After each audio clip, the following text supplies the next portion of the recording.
সবাইকে নমস্কার। আজকে আমি নিয়ে আসলাম বাঁধাকপির তরকারি, নিরামিষ। বাঁধাকপিকে আমি প্রথমে কেটে নিলাম কুচি কুচি করে। এরপর আলুগুলোকে একটু ছোটো ছোটো সাইজ করে কেটে নিলাম, টুকরো টুকরো করে।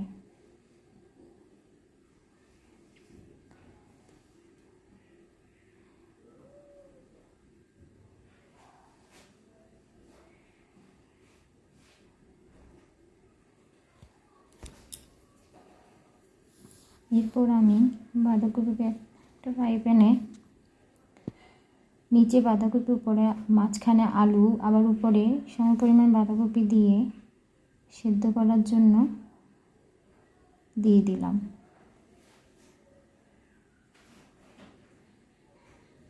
ওর ফ্রাই প্যান দিয়ে দিলাম, সাথে কাঁচা লঙ্কাও দিয়েছি সেদ্ধর সময়, যাতে ফ্লেভারটা বাঁধাকপিতে ছড়িয়ে যায়।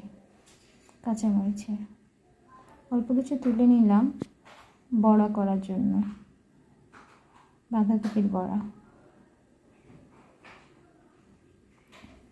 বাঁধাকপির বড়া পরে করব, আগে আমি বাঁধাকপিটা রান্না করব। পরিমাণ মতো নিয়ে নিলাম হলুদ, তেজপাতা, শুকনো লঙ্কা, কাঁচা লঙ্কা, মরিচের গুঁড়ো স্বাদ মতো। এরপর নিয়ে নিলাম রাঁধুনি জিরের গুঁড়ো। আমি জিরের গুঁড়োটাই বেশি ব্যবহার করি, আমার খুব ভালো লাগে জিরেটা, অনেক ঘ্রাণ, অনেক ভালো লাগে, রান্না অনেক টেস্ট হয়।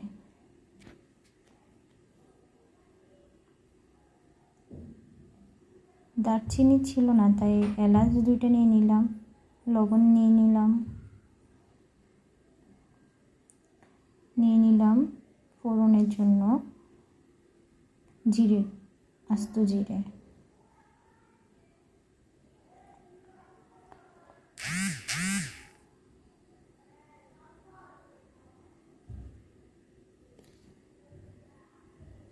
আমার জানালার পাশে একটা খালি একটা জায়গা, সেটা খুব দেখতে সুন্দর দেখায়।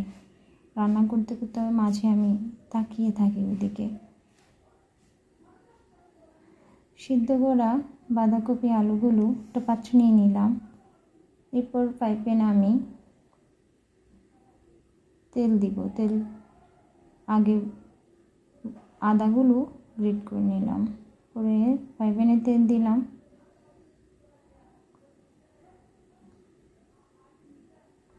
পরিমাণ মতো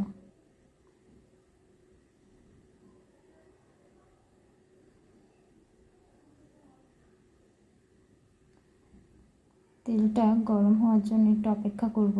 তারপর দিয়ে দিলাম তেজপাতা।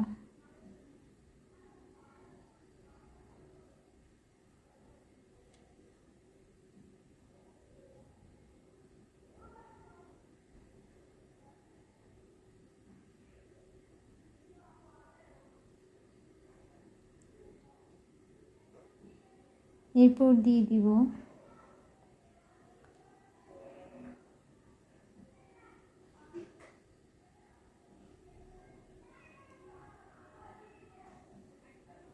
শুকনো লঙ্কা,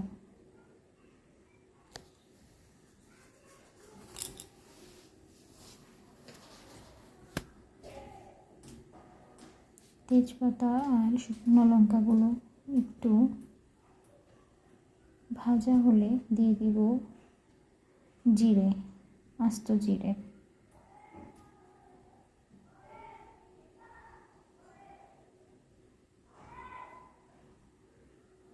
তারপর দিয়ে দিলাম আদা।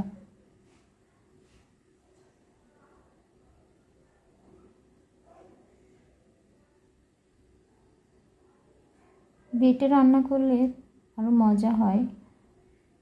শর্টকাট রান্নার জন্য আমি এটাই বেছে নিই। মশলাগুলোকে একসাথে করে একটু পানি দিয়ে গুলে নিলাম, গুলে দিয়ে দিলাম ফ্রাই প্যানে।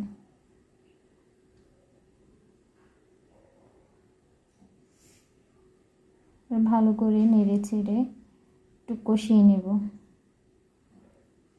যতক্ষণ না পর্যন্ত মশলার উপরে তেল না আসছে।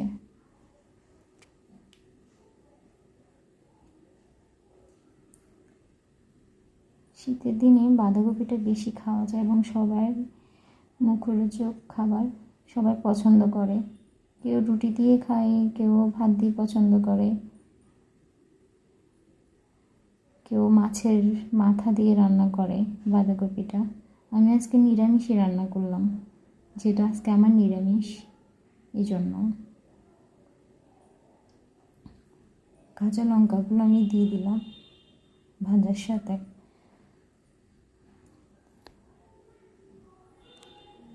ভালো করে নেড়ে চেড়ে আমি নিলাম।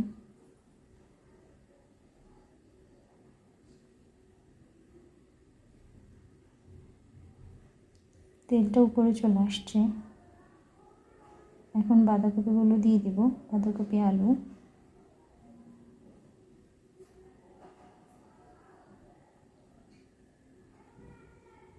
ভালো করে নেড়ে চেড়ে নেব।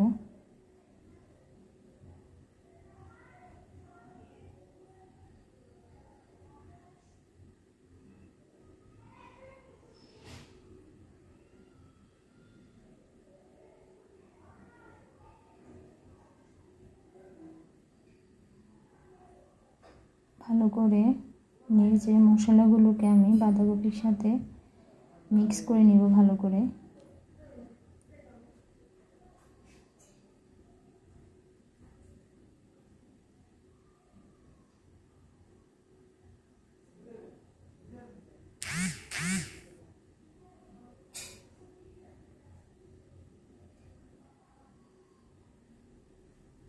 আমি ভালো করে নেড়ে চেড়ে কষিয়ে নিচ্ছি।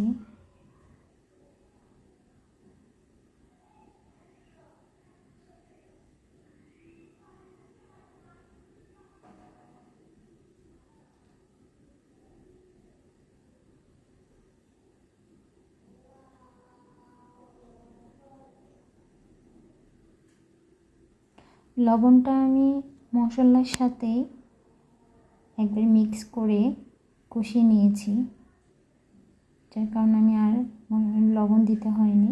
আমি ঢাকনা দিয়ে রাখলাম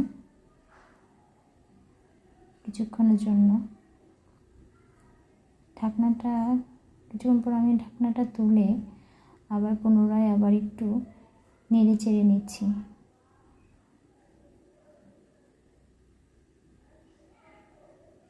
কিছুক্ষণের জন্য আমি আবার পুনরায় ঢাকনা দিয়ে রাখলাম এবং নিচ থেকে এলাচগুলো গরম করতে দিয়েছি, সেগুলো গরম হয়েছে কিনা দেখলাম।